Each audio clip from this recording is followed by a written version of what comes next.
New diet system ग्रंथमाला अंक 7 मानव दिनचर्या का प्रकृति के साथ तालमेल साइंटिफिक एंड लॉजिकली। प्रस्तुति 9 बिंदुओं में।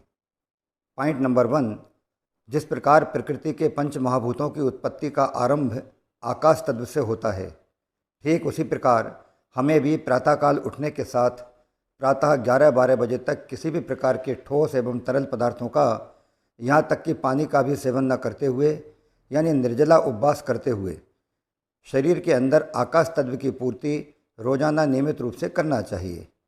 सुबह सुबह का यह 8 घंटे वाला समय फास्टिंग एंड क्लेंसिंग पीरियड होता है। इस अवधि में शरीर के अंग अंग में मौजूद नाना प्रकार के रोग कारक विषैले मल के निष्कासन का काम तीव्र गति के साथ चल रहा होता है। अतः मल निष्कासन की 8 घंटे वाली इस प्रातःकालीन अवधि में, यानी प्रातः जागरण के बाद 8 घंटे तक की अवधि या आमतौर पर सुबह 11-12 बजे तक की अवधि, इसमें पानी या अन्य किसी भी प्रकार के तरल अथवा ठोस आहार का सेवन करने से शरीर के समस्त अंत अंगों में चल रही मल निष्कासन की क्रिया बुरी तरह प्रभावित होने लग जाती है। पॉइंट नंबर 2, यदि शरीर किसी भी प्रकार के रोग अथवा पीड़ा से ग्रस्त है तो कुछ दिनों तक प्रातःकालीन शौच निवृत्ति के तुरंत बाद सादे पानी से संजीवनी क्रिया करना चाहिए। यह मल निष्कासन क्रिया में जादू का कार्य करती है। संजीवनी क्रिया एनिमा का ही दूसरा नाम है। रोग की स्थिति के अनुसार संजीवनी क्रिया आरंभ में कुछ दिनों तक ही आवश्यकतानुसार सुबह, दोपहर, शाम, सुबह शाम अथवा दिन में एक बार करनी पड़ती है। इसके बाद में शनैः शनैः एनिमा लेने की रोजाना नियमित रूप से आवश्यकता नहीं पड़ती है।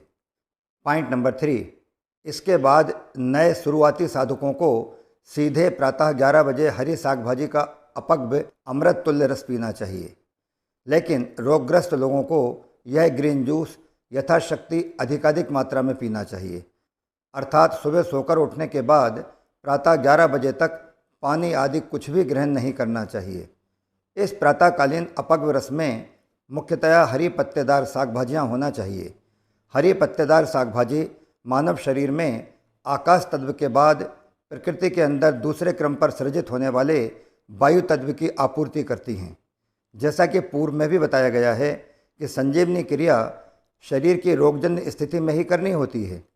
इसके बाद हमेशा रोज रोज संजीवनी क्रिया करने की आवश्यकता नहीं पड़ती। ठीक इसी प्रकार शरीर के अंदर किसी भी प्रकार के रोग की स्थिति में रोग ठीक होने तक प्रातःकाल 11 बजे वाले रस में शरीर की शुद्धिकारक क्षमता को बढ़ाने के लिए मध्यम आकार के 4-5 ताजे आंवले का रस अवश्य मिश्रित करना चाहिए। आंवला मल निष्कासन क्रिया में तीव्र उत्प्रेरक की भांति सहायक सिद्ध होता है। रोग ठीक होने पर इस शुद्धिकारक रस की ज़्यादा मात्रा नियमित रूप से रोजाना सेवन करने की भी आवश्यकता नहीं है। पॉइंट नंबर 4, जिस प्रकार ईश्वर ने क्रमवार आकाश, वायु, सूर्य, जल एवं पृथ्वी नामक प्रकृति के इन पंच महाभूतों की उत्पत्ति करते हुए सृष्टि की रचना की, ठीक इसी प्रकार ईश्वर ने मानव शरीर का निर्माण भी इन्हीं पंच तत्वों से किया है। इसलिए मनुष्य को अपनी जीवन यात्रा प्रकृति के अनुरूप चलाना ही श्रेयस्कर है। पॉइंट नंबर 5, उत्पत्ति के क्रम में चूँकि सर्वप्रथम आकाश तत्व का स्थान आता है, इसके बाद वायु तत्व, वायु तत्व के बाद अग्नि तत्व, अग्नि तत्व के बाद जल तत्व तथा जल तत्व के बाद अंत में पृथ्वी तत्व का स्थान आता है। अतः इसी क्रम के अनुसार मनुष्य की दिनचर्या में भी सुबह प्रातः जागरण के बाद 8 घंटे तक, या मोटे तौर पर प्रातः 11-12 बजे तक आकाश तत्व की पूर्ति करने वाला 8 घंटे का यह समय उपवास काल कहलाता है।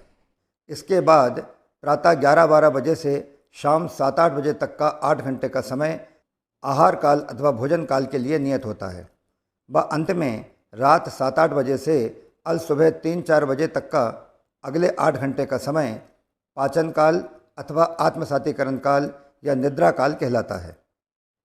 पॉइंट नंबर 6, इसलिए हमें रोजाना प्रातः मल निष्कासन की क्रिया को केंद्र में रखते हुए सुबह 11-12 बजे तक उपवास रखना चाहिए, ताकि शरीर के अंदर आकाश तत्व की पूर्ति नियमित रूप से रोजाना संपन्न होती रहे। इसके बाद हरी पत्तेदार साग भाजियों की प्रचुरता वाले मिश्रित अन्य साग सब्जी जैसे हरी दूर्ब, बरसीम, बेलपत्र, पालक, कुल्फा, कोथमीर, पुदीना, लौकी, कद्दू, नींबू आदि के अपव्य रसाहार के सेवन द्वारा शरीर में वायु तत्व की पूर्ति करना चाहिए। पॉइंट नंबर 7, दोपहर 12 से 2 बजे के बीच संतरा, नींबू, अंगूर, माल्टा, गाजर, अनार, अनानास आदि रसीले फलों के रसाहार को प्राथमिकता देनी चाहिए। अगर रसीले फलों के रसाहार से उदर पूर्ति न हो पावे तो फिर क्रमवार इन्हीं रसीले फलों के साथ साथ अन्य गूदेदार फल जैसे पपीता, सेवफल, चीकू, तरबूज, खरबूज, अमरूद, आम, सीताफल, रामफल, केला आदि उपलब्ध फलों को ग्रहण कर शरीर के अंदर अग्नि तत्व की पूर्ति करना चाहिए। पॉइंट नंबर 8, शाम 4 से 5 बजे के बीच अन्य उपलब्ध अपव्य हरी सब्जियां जैसे ककड़ी, टमाटर, शिमला मिर्च, फूल गोभी, पत्ता गोभी, गिलकी, तोरई, टिंडे, सेमफली, ग्वारफली, मटरफली, बरबटी, सलजम, चुकंदर, प्याज, लहसुन, भिंडी आदि का सेवन कर शरीर के अंदर जल तत्व की पूर्ति करना चाहिए। लास्ट वन, पॉइंट नंबर 9, पंच तत्वों के उत्पत्ति के क्रम में ईश्वर ने चूंकि पृथ्वी तत्व की रचना सबके अंत में की है और शरीर में पृथ्वी तत्व की आपूर्ति अन्न, अनाज एवं दलहनों आदि भारी भोजन से होती है, इसलिए सही मायनों में दिन के 24 घंटों में शरीर के अंदर अन्न ग्रहण करने का समय भी दिन के अंत में, वो भी एक बार, सिर्फ शाम को 5 से 8 बजे के बीच का ही होता है।